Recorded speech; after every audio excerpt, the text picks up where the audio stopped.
सत्य और संघर्ष एक सिक्के के दो पहलू हैं जो कभी जुदा नहीं होते। इतिहास इसका गवाह है तो वर्तमान इसका परीक्षण। दोस्तों, ऐसा आदि अनादि काल से होता रहा है। जब जब परमात्मा या फिर उनके कृपा पात्र संत महापुरुष अवतार रूप में इस धरातल पर पाखंडवाद को खत्म करने और अपना सत्य ज्ञान बताने के लिए आते हैं तो जनता उनका पुरजोर विरोध करती है। आज हम इस वीडियो के माध्यम से आपको बताएंगे कि 600 वर्ष पहले कबीर साहेब जी का उस समय के हिंदू व मुस्लिम धर्म गुरुओं ने किस प्रकार विरोध किया था। दोस्तों, कबीर साहेब जी को 52 बार, जी हाँ 52 टाइम्स उनको मारने की कोशिश की गई, उनको यातनाएं दी गई। उन्हीं में से कुछ यातनाओं का जिक्र आज हम करेंगे, लेकिन उससे पहले इसके पीछे का कारण जान लेते हैं कि ये यातनाएं उनको क्यों दी गई थी। दोस्तों, कबीर जी ने धार्मिक और सामाजिक पाखंड का विरोध किया व सद ग्रंथों में वर्णित सत्य भक्ति का प्रकाश फैलाने के लिए जगह जगह अपना अमर संदेश सुनाया। जहाँ शास्त्र विरुद्ध साधना कर रहे हिंदुओं को उन्होंने अपनी वाणियों द्वारा जगाया कि 3 देव की जो करते भक्ति उनकी कभी न हुए मुक्ति।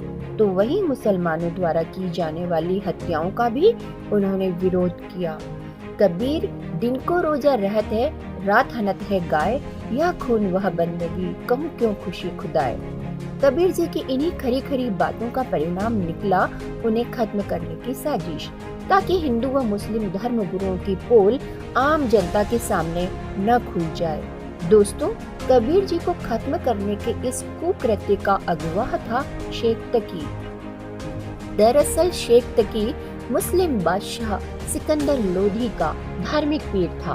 वह कबीर जी से ईर्ष्या रखता था क्योंकि सिकंदर लोधी कबीर जी के प्रशंसक बन गए थे। इसी ईर्ष्यावश शेख तकी ने हजारों मुसलमानों को इकट्ठा करके कहा कि इस कबीर को उबलते सरसों के तेल के कढ़ाई में डालेंगे, यदि नहीं मरा तो हम इसको भगवान मान लेंगे। तेल की कढ़ाई को उबालकर कबीर जी को बुलाया गया। वहाँ सबकी मंशा देखकर कबीर जी खुद उबलते तेल की कढ़ाई में विराजमान हो गए। सभी इंतजार में थे कि कबीर जी जल जाएंगे। उस समय गर्दन कबीर जी की बाहर थी, बाकी शरीर गर्म तेल में था। लेकिन फिर भी कबीर जी उबलते तेल में ऐसे बैठे रहे जैसे ठंडे पानी में कोई बैठता है, और यह संदेश दिया कि वह अविनाशी है। इससे क्षुब्ध होकर शेख तकी कबीर जी से माफी मांगने की बजाय उनसे और ज्यादा ईर्ष्या करने लगा, और एक बार फिर योजना बनाकर शेख तकी कबीर जी को मरवाने के लिए उनको बांध जोड़कर ले गया और जाकर एक गहरे झेरे कुएं में डलवा दिया। फिर वहां पर इकट्ठा किए हुए हजारों व्यक्तियों से उस गहरे कुएं में मिट्टी, कांटेदार छड़ी, ईंट, गोबर आदि डलवाकर कुएं को 150 फीट ऊपर तक पूरा भर दिया। सबने खुशी मनाई कि आज तो काफिर को खत्म कर दिया। जिसके बाद शेख तकी हाथ मुंह धोकर सिकंदर लोधी के पास गया और कहा कि राजा, कर दिया तेरे शेर को समाप्त। उसके ऊपर इतनी मिट्टी डाल दी कि अब किसी भी प्रकार बाहर नहीं आ सकता। राजा सिकंदर उनकी बात को समझ न सका और पूछा, पीर जी आप किसकी बात कर रहे हो? शेख तकी बोला, तेरे कबीर अल्लाह की, और किसकी? हमने उसको कुएं में डालकर खत्म कर दिया है। राजा ने कहा, क्या बात करते हो पीर जी? कबीर जी तो अंदर कमरे में बैठे हैं, वह तो कहीं पर गए ही नहीं। उसके बाद शेख तकी ने तुरंत अंदर जाकर देखा तो कबीर जी अंदर कमरे में आराम से आसन पर बैठे हैं। इतना सब देखने के बावजूद भी शेख तकी और अन्य धार्मिक गुरु पीर नहीं मानते भी कैसे? उन्हें तो भगवान से ज्यादा समाज में अपनी पद प्रतिष्ठा और महिमा के कम होने की चिंता थी। तभी तो कबीर परमेश्वर कहते हैं, राज तजना सहज है, सहज तरिया करने, मान बढ़ाई ईर्ष्या, दुर्लभ तजना किए। बार बार इस तरह के विफल प्रयास करके सभी परेशान हो गए। फिर उन्होंने एक साजिश और रची कि कबीर को तलवार से काटकर उसके टुकड़े टुकड़े कर दो। शेख तकी ने इस कुकृत्य के लिए कुछ गुंडे तैयार किए और देर रात्रि जब कबीर जी सो रहे थे तब शेख तकी उन गुंडों के साथ वहां आया और उसने कबीर जी पर बेतहाशा तलवार से वार किए, लेकिन तलवार कबीर जी के शरीर से आर पार निकल जाती।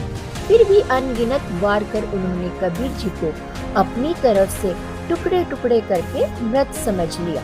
लेकिन समर्थ को कौन मार सकता है। जब शेख तकी और वो गुंडे चलने लगे तो कबीर जी ने पीछे खड़े होकर आवाज लगाई कि शेख तकी, आज कुटिया पर आए हो तो दूध पी के ही जाना।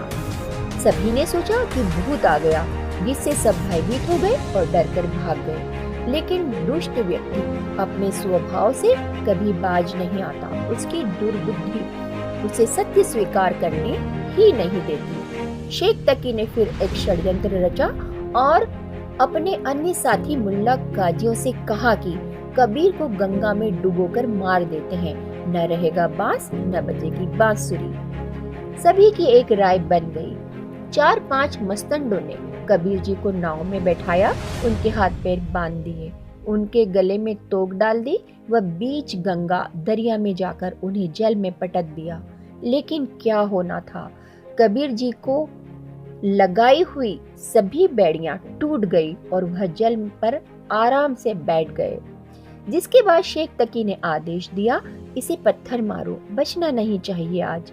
सभी लोग उस मूर्ख शेख तकी के बहकावे में आकर अपने ही परमपिता के ऊपर पत्थर बरसाने लगे।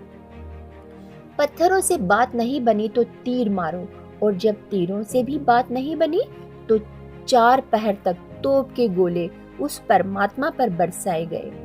इससे भी उन अक्ल के अंधों को ये समझ नहीं आया कि ये परमात्मा है, अविनाशी है, इनके पैर पकड़ लें। इस बारे में गरीबदास साहेब जी लिखते हैं कि गरीबदास उस पुरी में सबकी बुद्धि का नाश।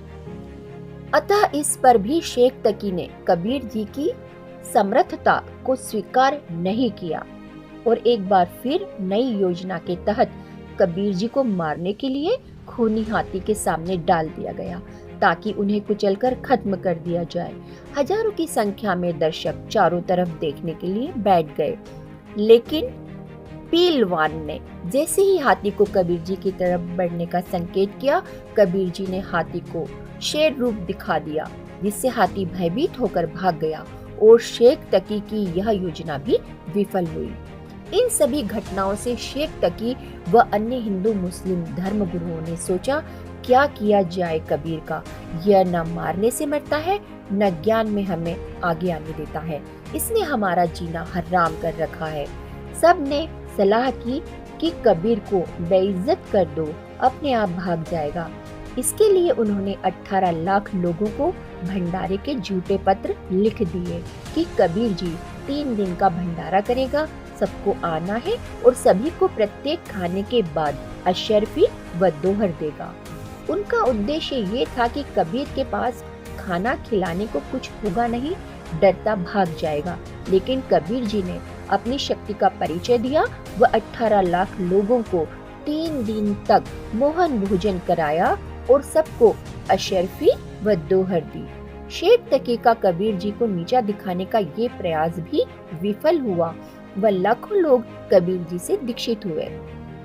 दोस्तों, ऐसे ऐसे और भी सितम हमने अपने धार्मिक गुरुओं के बहकावे में आकर कबीर जी के साथ किए और इसी प्रकार आज संत रामपाल जी महाराज जी के साथ भी यही स्थिति है। संत रामपाल जी महाराज पाखंडवाद को खत्म करते हुए सभी धर्मों के सदग्रंथों से प्रमाणित सत्य भक्ति विधि बताते हैं, जिस वजह से कबीर साहिब जी के साथ 600 वर्ष पहले हुई घटनाओं को आज फिर से दोहराया जा रहा है।